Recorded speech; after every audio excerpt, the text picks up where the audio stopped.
my garage, which is the only quiet room in my house right now. Welcome to Selfie, Torah. I'm going to tell a true story that never happened to me.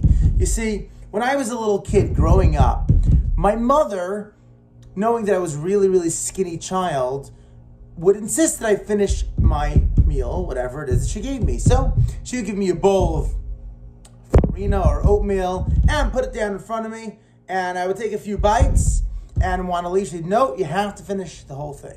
Well, I got a little older, and she gave me a couple slices of pizza, and I would eat a little bit and want to leave. She'd, no, there are children starving somewhere.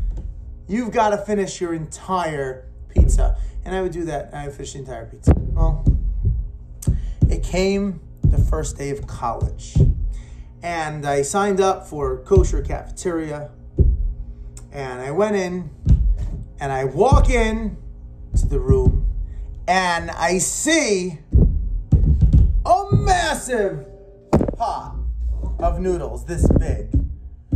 I was, oh my gosh, well, this is going to be tough. My mother told me I have to always finish the whole thing. And I started eating and eating.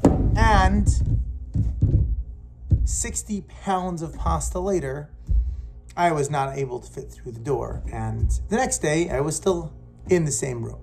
Well, it's obvious to all of you listening that just because you had to finish your entire meal as a child doesn't mean you have to finish the entire meal as an adult, simply because that food wasn't all intended for me, right?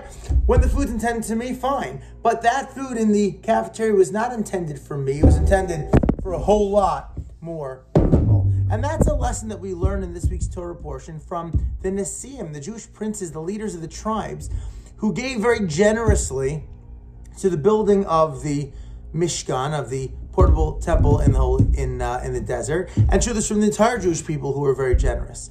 You see, most people view their income as, God gave me a certain amount of money, I work hard for it, you work hard for your money, and therefore, that's all my money, and I need to finish the entire thing. I can save it for use later, but that's all for me.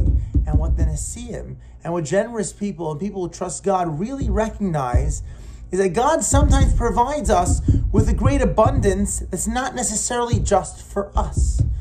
He might give us abundance so that we can share with others, so that we can save for our children, so that we can give back to the community, so that we can help people, help organizations, help individuals to grow.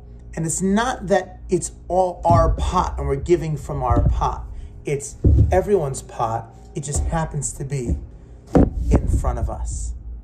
Thank you, and have a Nagila Shabbat.